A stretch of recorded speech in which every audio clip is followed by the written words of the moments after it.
បាទជំរាបសួរអតិជនក្រុមហ៊ុនតកា ICT សូមស្វាគមន៍មកកាន់វីដេអូថ្មីមួយហើយវីដេអូនេះយើងនឹងធ្វើការបង្ហាញតាក់ទងជាមួយនឹងការពិនិត្យមើលរបាយការណ៍លក់ឬក៏របាយការណ៍មុខទំនិញនៅក្នុងឃ្លាំងរបស់យើង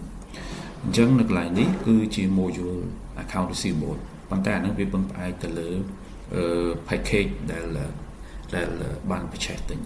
តែទោះបីយ៉ាងណា basic យើងអាចមើលឃើញរបាយការណ៍ report មួយឈ្មោះថា sale transaction នៅក្នុង account receivable ក្រៅពីហ្នឹងគឺมันអាចមើលឃើញអ្វីកើតនៅក្នុងនេះយើងនឹងមើលឃើញរបាយការណ៍នៃការលក់ថ្លៃដើមហើយនិងប្រាក់ចំណេញអញ្ចឹងយើងរើសថ្ងៃទីអ្វីដែលយើងចង់មើលនៅក្នុងគ្រាណាមួយបន្ទាប់មកយើងចង់មើលជាលក្ខណៈសរុបលក្ខណៈលម្អិតបន្ទាប់មកយើង sort ជាក្រុមយើងមើលលក្ខណៈក្រុមយើងសូមជ្រើសរើសយកអតិថិជនដើម្បីយើងមើលឃើញទៅលើអតិថិជន specific លើអតិថិជនបន្ទាប់ពីយើងជ្រើសរើសហើយយើងចុចទៅលើ bill report ហើយយើងចុចលើ preview ចឹងអតិថិជននឹងមើលឃើញតាក់ទងជាមួយនឹងមុខទំនិញមួយនៅក្នុងរបាយការណ៍ sale transaction នឹងហើយនឹងចំនួនដែលលក់ចំនួនលក់ដែលយើងលក់បានក្នុងគ្រាហ្នឹងបន្ទាប់មកថ្លៃលក់មួយឯកតាការ discount ទៅលើអីវ៉ាន់ហើយបន្ទាប់មកចំនួនសរុបបន្ទាប់ពីដកដៃ discount អានេះគឺជា discount ទៅលើ invoice ទាំងមូលហើយបន្ទាប់មកតកតងជាមួយនឹងVAT បន្ទាប់មកចំនួនសរុបដែលយើងលក់បានហើយចំនួនសរុបបន្ទាប់ពីយើងដកទៅលើការ discount ហើយនឹងតាក់អញ្ចឹងទៅហើយនឹងថ្លៃដើមបន្ទាប់មកគឺជាប្រាក់ចំណេញបន្ទាប់ពីយើងលក់បានគឺវាយកចំនួនលក់ដកចំនួនថ្លៃដើមឥឡូវនេះយើងមើលមុខទំនិញជាប្រភេទ in stock តើវាខុសគ្នាយ៉ាងម៉េចជាមួយនឹងnon stock គឺសំដៅទៅលើយើងគ្រប់គ្រងតែចំណូលវាអត់មានថ្លៃដើមទេ in stock គឺមានថ្លៃដើមឥឡូវយើងមើលទៅលើ Coca-Cola នៅក្នុងខែហ្នឹងយើងលក់បាន18ហើយលក់បានគឺ 0.63 ក្នុងមួយឯកតាហើយចំនួនសរុបហើយនឹងថ្លៃដើមវាគឺ$6.12ធ្វើឲ្យយើងចំណេញតែ$5.22ហើយក្រៅពីហ្នឹងអូខេឥឡូវយើងមើលចំនួនសរុបក្នុងរយៈពេល1ខែឬគ្រាណាមួយ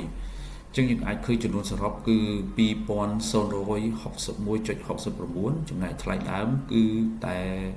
$335.07ហើយប្រាក់ចំណេញគឺ$1,726.57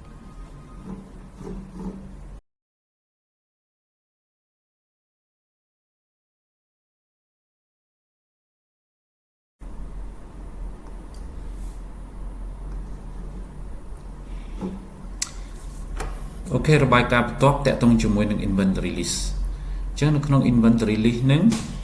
គឺយើងមានជា option ដែលយើងជ្រើសរើសវាមានរហូតដល់3 report ដែលយើងអាចពិនិត្យមើលបានទី1គឺគេហៅថា all product អញ្ចឹងពេលដែលយើងជ្រើស all product អញ្ចឹងវានឹងបង្ហាញរបាយការណ៍អីមុខទំនិញដែលយើងមាននៅក្នុងឃ្លាំងយើងមិនថា in stock មិនថាout stock ទេអញ្ចឹងយើងនឹងមើលឃើញចំនួនហើយជាមួយនឹងលេខ0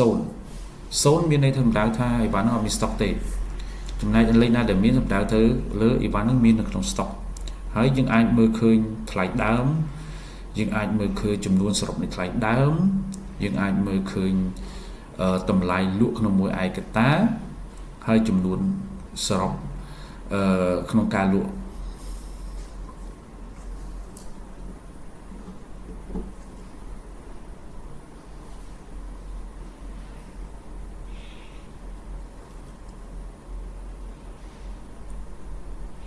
ចំណែកឯរបាយការណ៍បន្ទាប់ទៀតតាក់ទងជាមួយនឹងរបាយការណ៍ពេលដែលយើងរើសយក Smart Zone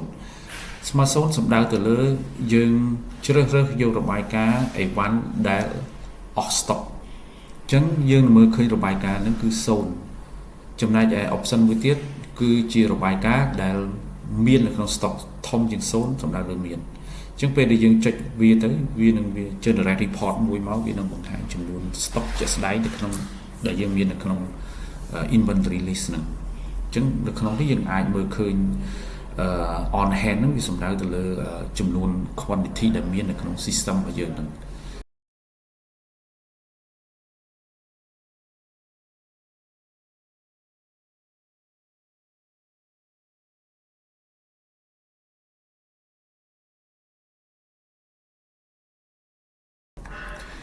របាយការណ៍បន្ទាប់គឺ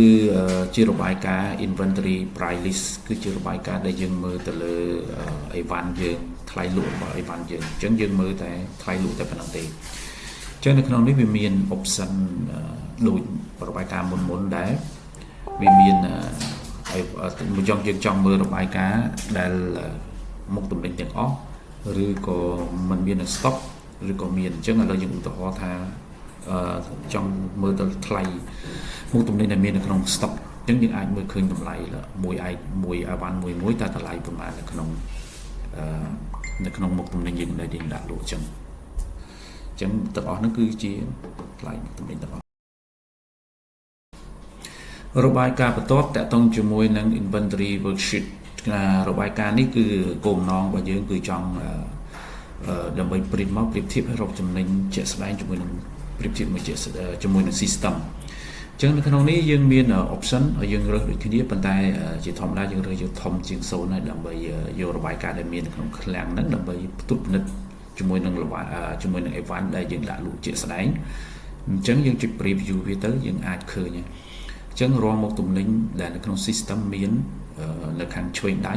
ចំណែក actual quantity គឺជាតម្លៃដែលយើងទៅរាប់ហើយយើងកត់ត្រាទុកដើម្បីយើងផ្ទៀងផ្ទាត់ថាតើចំនួនដែលមាននៅក្នុង system និងចំនួនដាក់លក់នៅក្នុងឃ្លាំងឬក៏នៅក្នុងហាងទំនិញហ្នឹងតើចំនួនវាត្រឹមត្រូវឬក៏វាមានភាពលំអៀងគ្នាដើម្បីយើងយកមក adjustment នៅពេលដែលយើងរកឃើញកំហុសកើតឡើងអូខេreport មួយទៀតក៏មានសារៈសំខាន់ដែរគឺ inventory stock evaluation អញ្ចឹងគឺជារបាយការណ៍ដែលយើងមើលទៅលើ stock ចេញ stock ចូល stock in stock out នៅក្នុងគ្រាណាមួយឥឡូវខ្ញុំរើសយកថ្ងៃទី1ខែ3រហូតដល់ថ្ងៃទី27ហើយតើយើង view ចង់មើលជាប្រភេទអីជាចំនួនឬក៏ជាតម្លៃអញ្ចឹងឥឡូវខ្ញុំឧទាហរណ៍យកជាតម្លៃអញ្ចឹងយើងអាច build វាហើយនឹង report វាអញ្ចឹងអ្នកទាំងអស់គ្នានឹងឃើញហើយbeginning balance តើមុខទំនិញមួយហ្នឹងដំបូងតើចូលតម្លៃប្រហែលតែនៅក្នុងអត់មានទេអញ្ចឹងកន្លែងនេះយើងអាចមើលឃើញ receive $30បន្ទាប់មកអត់មានឃើញ issue អត់មានឃើញ adjust អត់មានឃើញ move អត់មានឃើញ move out ឬក៏លក់ឬក៏ return អីទេអញ្ចឹងវានៅទៀងអត់ទាន់មានឃើញអ្វីដែលគួរគាត់សម្គាល់ទេឥឡូវនេះយើងរើស option ផ្សេងតាក់ទងជាមួយនឹង quantity អូខេយើង preview មើលតើវាមានអីប្លែកអញ្ចឹងនៅក្នុងនេះយើងមើលឃើញពីមុនយើងឃើញជាតម្លៃឥឡូវនេះយើងឃើញជាចំនួនstock ដូចជាយើង receive ចូល20គ្រាប់ហើយអត់មានលក់អត់មាន return អត់មានអីទេអញ្ចឹងយើងក៏លេខមើលទៅលើA1 ផ្សេងតទៅទៀតយើងឧទាហរណ៍ដូចខ្ញុំបានឃើញអញ្ចឹងគឺយើងចូលមក15ហើយយើងលក់បាន3នៅក្នុងនេះយើងលក់បាន3អញ្ចឹងធ្វើឲ្យសមតចុងក្រោយមានតែ12ទេ